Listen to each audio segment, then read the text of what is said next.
What Trump's war on the deep state could mean. An army of suck-ups. At one campaign rally after another, former President Donald Trump whips his supporters into raucous cheers with a promise of what's to come if he's given another term in office. We will demolish the deep state. In essence, it's a declaration of war on the federal government, a vow to transform its size and scope and make it more beholden to Trump's whims and worldview. The former president's statements, policy blueprints laid out by top officials in his first administration and interviews with allies show that Trump is poised to double down in a second term on executive orders that faltered, or those he was blocked from carrying out the first time around. Trump seeks to sweep away civil service protections that have been in place for more than 140 years. He has said he'd make every executive branch employee fireable by the President of the United States at will. Even though more than 85% of federal employees already work outside the D.C. area, Trump says he would drain the swamp and move as many as 100,000 positions out of Washington. His plans would eliminate or dismantle entire departments. A close look at his prior, fitful efforts shows how, in another term, Trump's initiatives could debilitate large swaths of the federal government. While Trump's plans are embraced by his supporters, policy experts warn that they would hollow out and politicize the federal workforce, force out many of the most experienced and knowledgeable employees, and open the door to corruption and a spoil system of political patronage. Take Trump's statement on his campaign website. I will immediately reissue my 2020 executive order restoring the president's authority to remove rogue bureaucrats. And I will wield that power very aggressively. That executive order reclassified many civil service workers, whose jobs are nonpartisan and protected, as political appointees who could be fired at will. At the time, more than 24 officials from 10 Republican and Democratic presidential administrations, including some who served under Trump, condemned the order. In a joint letter, they warned it would cause long-term damage to one of the key institutions of our government. In the end, Trump's order had little impact because he issued it in the final months of his term, and President Joe Biden rescinded it as soon as he took office. But if, as promised, Trump were to change thousands of civil service jobs into politically appointed positions at the start of a second term, huge numbers of federal workers could face being fired unless they put loyalty to Trump ahead of serving the public interest, warn policy experts. An army of suck-ups. It's a real threat to democracy, Donald Moynihan, a professor of public policy at Georgetown University, told CNN. This is something every citizen should be deeply aware of and worried about because it threatens their fundamental rights. Moynihan said making vast numbers of jobs subject to appointment based on political affiliation would amount to absolutely the biggest change in the American public sector since a merit-based civil service was created in 1883. One of the architects of that plan for a Trump second term said as much in a video last year for the Heritage Foundation. It's going to be groundbreaking, said Russell Vought, who served as the director of the Office of Management and Budget under Trump. He declined interview requests from CNN. But in the video, he spoke at length about the plan to crush what he called the woke and the weaponized bureaucracy. Vought discussed dismantling or remaking the Department of Justice, the FBI, and the Environmental Protection Agency, among others. Vought focused on a plan he drafted to reissue Trump's 2020 executive order, known as Schedule F. It would reclassify as political appointees any federal workers deemed to have influence on policy.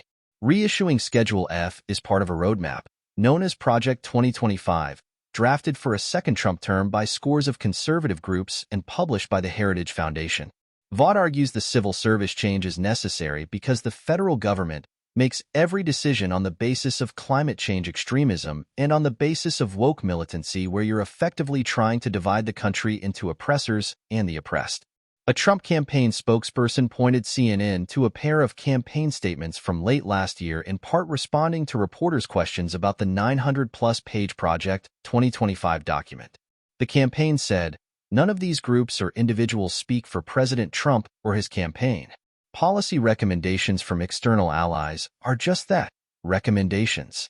However, the Project 2025 recommendations largely follow what Trump has outlined in broad strokes in his campaign speeches, for example, his plans to reissue his 2020 executive order on day one. Ostensibly, a reissued Schedule F would affect only policymaking positions. But documents obtained by the National Treasury Employees Union and shared with CNN show that when Vaught ran OMB under Trump, his list of positions to be reclassified under Schedule F included administrative assistants, office managers, IT workers, and many other less senior positions. NTU President Doreen Greenwald told reporters at the union's annual legislative conference that it estimated more than 50,000 workers would have been affected across all federal agencies. She said the OMB documents stretched the definition of confidential or policy positions to the point of absurdity. Trump's comments about wanting to be able to fire at will all executive branch employees suggest the numbers in a second term would be far greater. Moynihan, at Georgetown, said U.S. policies already grant the president many more political appointees than most other rich countries allow, about 4,000 positions. Almost all Western democracies have a professional civil service that does not answer to whatever political party happens to be in power, but is immune from those sorts of partisan wranglings, said Kenneth Baer, who served as a senior OMB official under President Barack Obama. They bring a technical expertise, a sense of long history, and perspective to the work that the government needs to do. Making thousands of additional positions subject to political change risks losing that expertise, while bringing in people who are getting jobs just because they did some favor to the party or the president was elected. And so, there's a risk of corruption. Such concerns cross the political aisle. Robert Shea, a senior OMB official under George W. Bush, called himself a hugely conservative, loyal Republican. But hiring people based on personal political loyalties would produce an army of suck-ups, he said. It would change the nature of the federal bureaucracy to remove protections from senior civil servants, he said. This would mean that if you told your boss that what he or she was proposing was illegal, impractical, or unwise, that they could brand you disloyal and terminate you. Biden has moved to block such a move. On April 4th, the Office of Personnel Management, which in effect is the Human Resources Department for the federal government, adopted new rules meant to bar career civil service workers from being reclassified as political appointees or other types of at-will workers. The new rules would not fully block reclassifying workers in a second Trump term, but they would create speed bumps, said Baer. To repeal the regulation, there would have to be a lengthy period of proposed rulemaking, 90 days of comment, and other steps that would have to be followed. And then probably the litigation, after that. Places filled with patriots.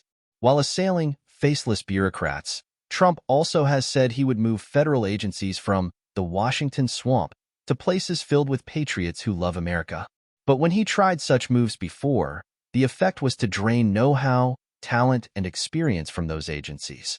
That's what happened in 2019 when Trump moved the headquarters of the Bureau of Land Management to Grand Junction, Colorado, and 2 agencies within the Department of Agriculture to Kansas City.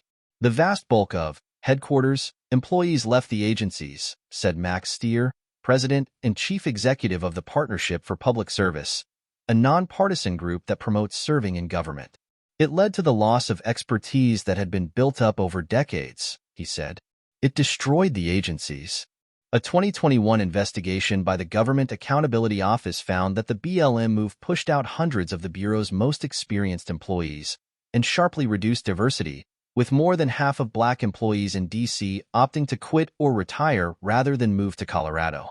The GAO also concluded that the USDA's decision to move its Economic Research Service, ERS, and the National Institute of Food and Agriculture, NIFA, to Kansas City was not fully consistent with an evidence-based approach. The 2 USDA agencies do statistical research and analysis. The ERS focuses on areas including the well-being of farms, the effects of federal farm policies, food security and safety issues, the impacts of trade policies, and global competition. NIFA funds programs to help American agriculture compete globally, protect food safety, and promote nutrition, among other areas. Verna Daniels had worked for the USDA for 32 years, most of them as an information specialist at the Economic Research Service, when she and her colleagues found out their agency was being relocated in October 2019. I really enjoyed my job. I worked extremely hard. I never missed a deadline, Daniels said. She said the announcement left her in shock. Everybody was afraid, and it was happening so fast. We were given 3 months to relocate to wherever it was or vacate the premises. She quit rather than uproot her whole family. It was heart-wrenching, The Trump administration said moving the USDA agencies would bring researchers closer to stakeholders, that is, farmers. Catherine Green, an agricultural economist with 35 years at the USDA's Economic Research Service, called the idea ridiculous. Every state that surrounds Washington, D.C. has farming. I grew up on a 100-year-old farm in southwestern Virginia. We've all dedicated our lives to looking at farming in America, to looking at food systems in America, Green said.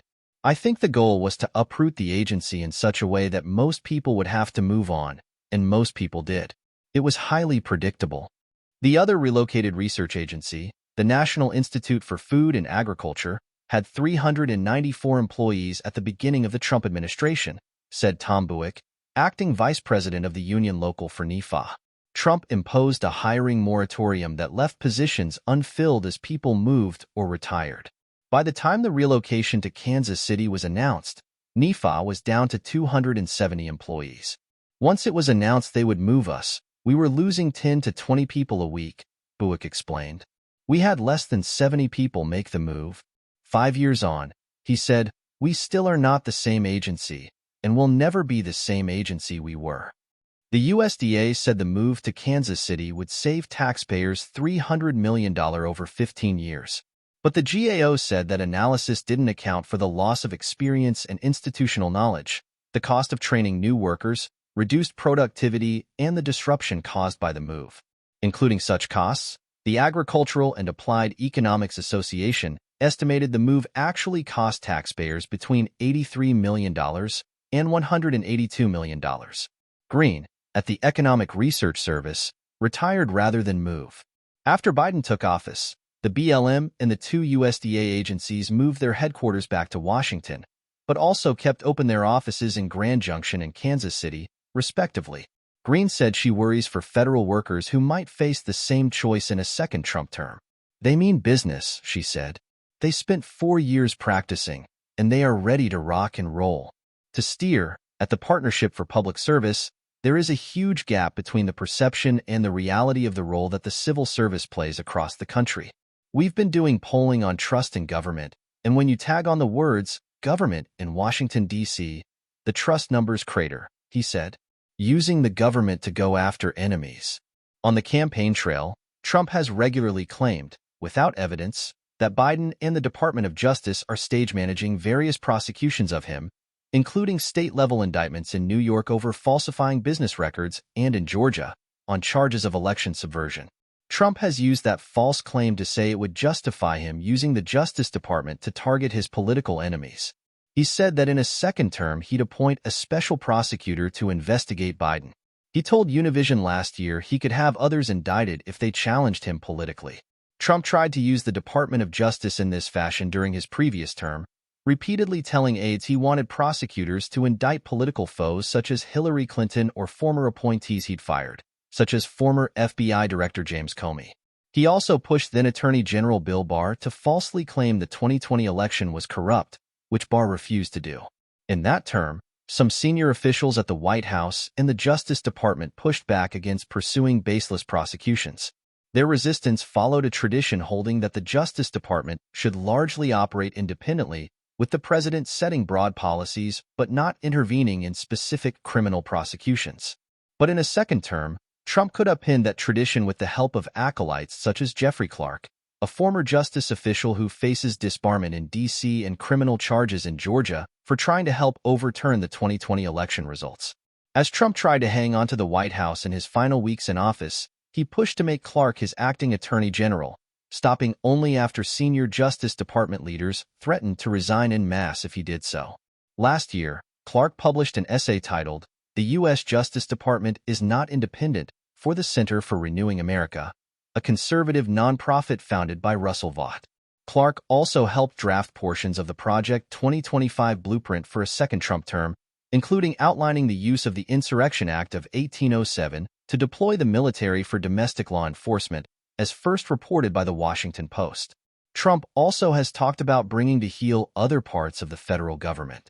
We will clean out all of the corrupt actors in our national security and intelligence apparatus, and there are plenty of them, Trump said in a video last year. The departments and agencies that have been weaponized will be completely overhauled so that faceless bureaucrats will never again be able to target and persecute conservatives, Christians, or the left's political enemies. Project 2025's blueprint envisions dismantling the Department of Homeland Security and the FBI, disarming the Environmental Protection Agency by loosening or eliminating emissions and climate change regulations, eliminating the Departments of Education and Commerce in their entirety, and eliminating the independence of various commissions, including the Federal Communications Commission and the Federal Trade Commission. The project includes a personnel database for potential hires in a second Trump administration. Trump's campaign managers have not committed the former president to following the Project 2025 plans, should he win the White House. But given the active involvement of Trump officials in the project, from Vaught and Clark to former Chief of Staff Mark Meadows, Senior Advisor Stephen Miller, Peter Navarro, and many others, critics say it offers a worrisome roadmap to a second Trump term. Now they really understand how to use power and want to use it to serve not just Republican partisans, but Donald Trump, said Baer. On the campaign trail, Trump leaves little doubt about what he'll try to do. "We will put unelected bureaucrats back in their place," Trump told his supporters at one rally last fall. "The threat from outside forces is far less sinister, dangerous, and grave than the threat from within."